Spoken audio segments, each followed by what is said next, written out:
సాలూరు నియోజకవర్గంలో ఒకే రోజు పలు చోట్ల కుక్కల దాడి. రాజపేట మండలం కేంద్రంలో బుధవారం కుక్కల దాడిలో చిన్నారి గాయపడింది. దాసర్ వీధిలో ఇంటి బయట ఆడుకుంటున్న 3 సంవత్సరాల పైగా మూకుమ్మడిగా దాడి చేశారు. బాలిక అరుపులు చెదరగొట్టారు. స్థానికులు సకాలంలో స్పందించడంతో పెను ప్రమాదం తప్పింది.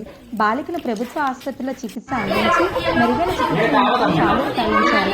అదేవిధంగా సాలూరు మండలం మామిడిపల్లి గ్రామంలో పొలానికి వెళ్తున్న వ్యక్తిపై వీధి కుక్కలు దాడి చేయడంతో సాలూరు ప్రభుత్వ ఆసుపత్రికి చికిత్స కోసం రావడం జరిగింది.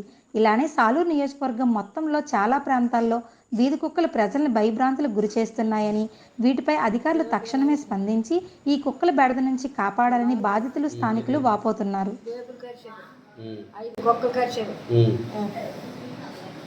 ఆసుపత్రికి తీసుకొచ్చాను.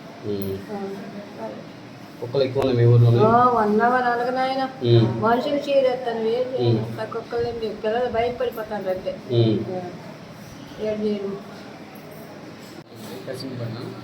మా పాప అన్స్ని ఒక 12:30 టైం అప్పుడు ఒక 6 కుక్కలు వచ్చి బాగా దాడి చేసి ఆ పిల్లలు చూడకపోతే ఒక 10 నిమిషాల నుంచి అనిపిస్తుంది.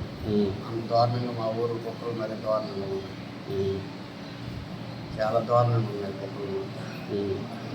నైట్ టైం అయినా ఒక్కొక్కరు వెళ్ళమంటే పెద్దోళ్ళని చంపేసేదాకా ఉన్నాయి. సాలూరు మండలం మామిడిపల్లి. నా పేరు బోస్తు. అయితే మా ఊళ్ళో ఒక్కరు మాత్రం విపరీతంగా ఉన్నాయండి.